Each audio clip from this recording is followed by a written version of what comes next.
made it into which cell. So that's why they used antibiotic-resistant marker genes, just so that it would have some way to select or mark which ones got in. So it's just used at that moment. That's the only reason that they put the antibiotic-resistant marker gene, just so that they spray with antibiotics to see which ones are surviving, and then they grow those cells, they clone it into a corn plant, and now every single cell, every single corn plant is grown from there, a little spray bottle that sprays an insecticide that breaks open the stomach of insects and kills it. But it also has an antibiotic-resistant marker gene. It's not needed in the plant, but it's there, it's left over from the process. Let me finish here. Yep. All right. So let's take a bit. So the FDA was asked to evaluate, well, what do you think of these antibiotic-resistant marker genes? Well, they wrote in all capital letters in a memo from the Division of Anti-Infective Drugs, it would be a serious health hazard to introduce a gene that codes for antibiotic resistance into the intestinal flora of the general population. This is what Mark means, the intestinal flora. Anyone guess why?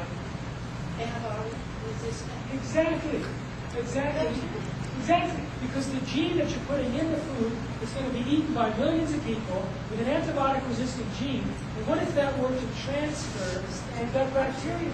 You can end up mating with pathogenic bacteria and causing bacteria that will be unkillable by antibiotics. And anyway, the one guy from the FDA sent his memo to another division and to a division director and said, he named his correspondence, the tomatoes that will eat acrid, to get his attention. He said, you really have to read this because the division comes down squarely against the use of these antibiotic-resistant marker genes. But the biotech industry and their enforcement wing, the political appointees at the FDA, claim, don't worry, genes are destroyed during digestion, transfer can't happen. Now, it was a stupid answer because genes, there's bacteria in the mouth, and you can transform bacteria in the mouth. But they didn't really test this to see whether, in fact, the genes were destroyed during digestion. They didn't have real sensitive devices. But eventually they created something called PCR, which could test it. And they finally tested it to see if genes were destroyed during digestion. So they took 7 human volunteers in India, and this was in England.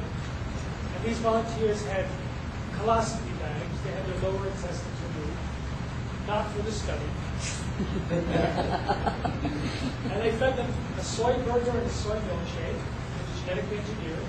They looked into it was actually an ileostomy bag. They looked into the bag, and they found, to their surprise, how much intact genetically modified soy DNA had survived passage through the stomach and small intestine. But in 3 of the 7 volunteers, before they were fed the meal, inside the DNA of the bacteria living in their intestines, functioning was the Roundup Ready gene from soy, and the on switch which turns it on. They had Roundup Ready gut bacteria. They had Roundup Ready gut bacteria.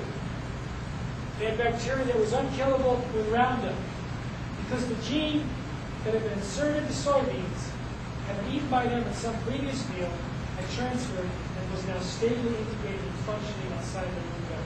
Meaning that long after we stop eating GMOs, we may still have these foreign proteins produced inside of us. Now, what's bad about them? Who knows? But let's think about it. Let's talk about what could be bad. The Roundup Ready protein has properties of a known allergen, dust mites. So those allergic to dust mites might be allergic to Roundup Ready soy, which means they might be continuously triggered. The on switch, called the promoter, can switch on other genes at random, downstream from the transgene. In other words, if it gets integrated into the bacteria, it might turn on another gene in the bacteria to overproduce whatever, carcinogen, allergen, toxin. What about the BT corn? Corn that produces the BT toxin to break open the stomach of insects to kill them. If you eat, and they didn't test this because this was a UK government-funded study, and as soon as they found the problem, they stopped funding any follow-up.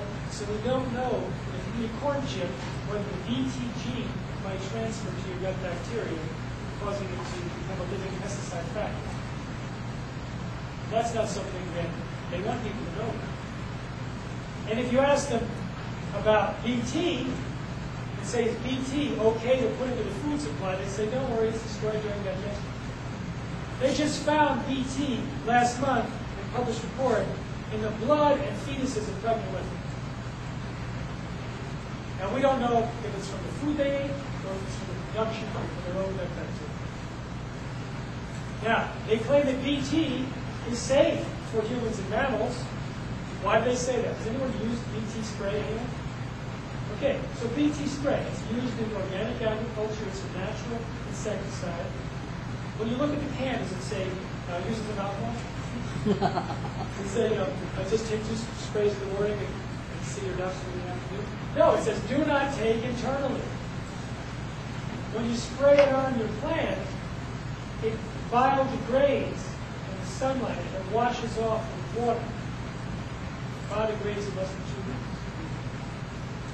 But they take the genes that produce the BT and they put it inside every cell of the corn and cotton plants, and it produces BT toxin. It's a more dangerous version than what you spray. It's designed to be more toxic. It is designed to be produced at thousands of times the concentration as the normal spray. And it doesn't wash off. It's encapsulated in the cell. Now, if BT were safe for human consumption and animal consumption, it still would not justify not testing the BT corn. Because as they say, it's a different protein, it's a higher concentration, and it doesn't wash off. So they should be testing it anyway, but they don't. They just assume it's safe. But they also don't look at peer-reviewed published studies to show that actually BT is not safe. When it was sprayed for gypsy moth infestation in Washington and Vancouver, about 500 people complained of allergic and flu-like symptoms. Some had to go to the hospital.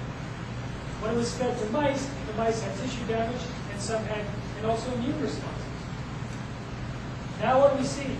We feed BT corn to mice, they have immune responses and signs of toxicity.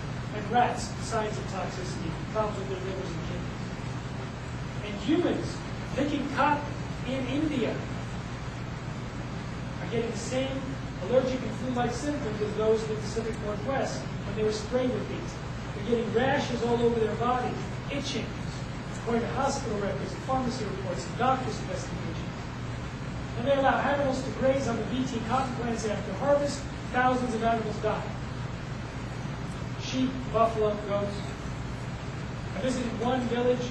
They allowed their buffalo to graze on the cotton plants for 7 to 8 years. In the past, no problem. BT cotton, one day, all 13 buffalo died. 26 sheep and goats.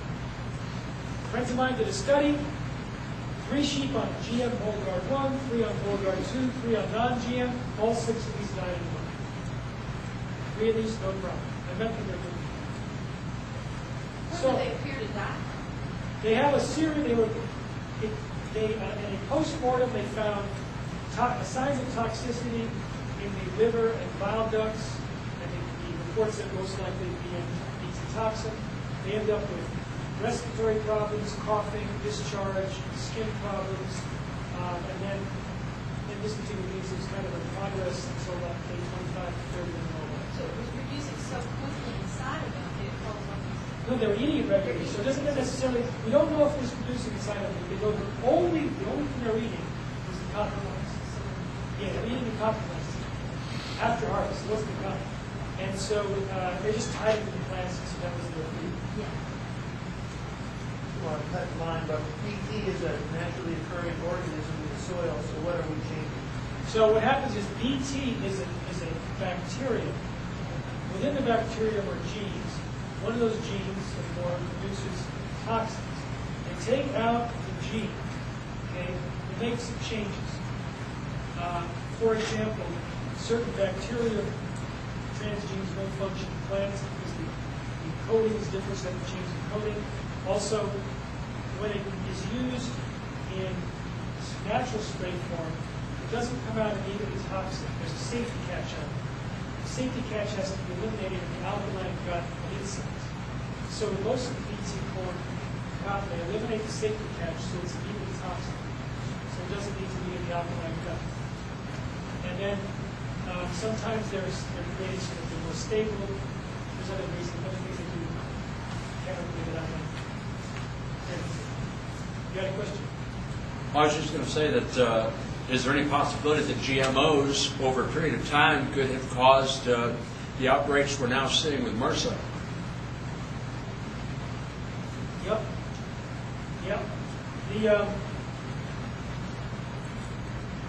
The antibiotic-resistant marker gene that's used is designed not to die when exposed to kanamycin. Kanamycin is not used a lot in human medicine. It is used in certain surgeries, intestinal surgeries, so it's not like off the market. Their excuse for using it is that it's not used a lot, which is a dumb excuse. But kanamycin is in a family with neomycin and some others that are used, and you can develop resistance to a family if you develop resistance to kanamycin. There's also a way molecularly we can build a ring and end up with resistance to a wide variety, not just those in the family.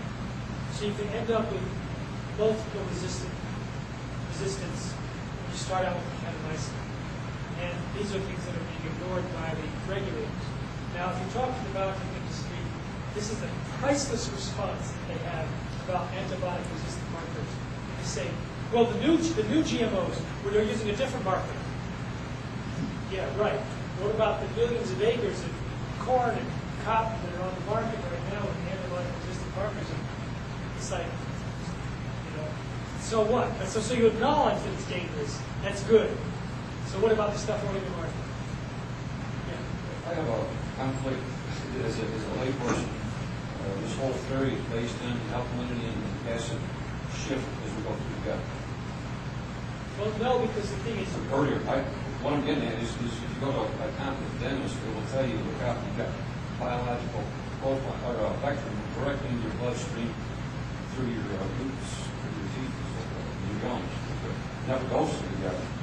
So we're introducing this stuff directly into our bloodstream. Potentially, I can't buy any of that science that they're doing. Oh, yeah. Then the thing about the alkaline gut, that's their excuse. Oh, we don't have an alkaline gut. Yeah, but the safety catch is removed. The molecular biologist is cutting that off, so it's directly toxic. And if you feed the BT corn to mice, they develop an immune response. So it's not rocket science. It's a lot more complicated than rocket science. But in this case, it's like animals are reacting to it. Monsanto's own rat studies, they said rats pass with flying colors. Through lawsuits, scientists were able to get the raw data. They reanalyzed and said, no, these rats are showing signs of toxicity. The liver and kidneys, they detoxify organs, as well as other organs. Do you know how roughly they apply those studies to women? There's a lot of this stuff that truncate the studies, Yes. you don't see the results. It was 90 days, which is not a lot. Yeah, we're going to be exposed. Yeah. So their opinion is that you can feed rats 33% of their meal as corn, or 11%, for 90 days. And when that's approved, you can then say it's okay for the people in Southern Africa to eat corn 3 times a day at 70 to 90% of their caloric intake for the rest of their life. That's what's happening, because their corn is a staple in Southern Africa. Now, 90 days, do they go through multiple generations? No, it's very A lot of stuff is going to show up the second, third generation. No, exactly. There was a study done on soybeans with multiple generations. They gave it to hamsters. And by the 3rd generation, most of the hamsters lost the ability to have babies. They were died at a 5-fold rate of mortality, and some had hair growing in their mouths. There was another multi-generation study with female rats. They were fed GM soy, and more than half of their babies died within 3 weeks, or 10% control, and a 5-fold increase in mortality. The babies were also smaller on average and could not reproduce in the subsequent study. In mice fed GM soy, they had damage to the sperm cells and changes in testicles and changes in the embryo offspring, the DNA function. There was also damage to the rat testicles that changed from pink to blue, and then the